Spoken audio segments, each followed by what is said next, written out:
YouTube ప్రేక్షకులకు స్వాగతం సుస్వాగతం. ఈరోజు మనం మహాకవి దూర్జటి రాసినటువంటి శ్రీకాళహస్తీశ్వర శతకం నుంచి కొడుకులు పుట్టరటంచు అనే పద్యం గురించి తెలుసుకుందాం. కొడుకుల్ పుట్టరటంచు నేర్తుర వివేకుల్ జీవన భ్రాంతులై, కొడుకుల్ పుట్టరె కౌరవేంద్రున కనేకుల్ వారిచే నేగతుల్ వడిసెం, పుత్రులు లేనియా శుగునకుం బాటిల్లెనే దుర్గతుల్, చెడునే మోక్ష పదంబ పుత్రకునకున్ శ్రీకాళహస్తీశ్వర.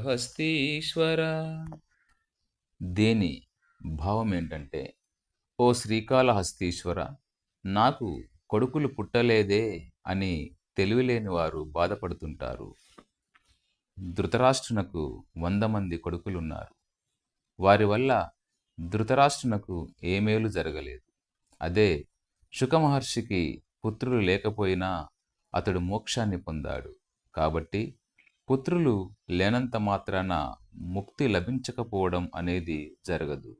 కాబట్టి పుత్రులైన పుత్రికలైన ఇద్దరూ సమానంగా భావించి, నాకు పుత్ర సంతానం లేదు కదా అని బాధపడటం అవివేకమవుతుంది అని ఈ పద్యం యొక్క భావం.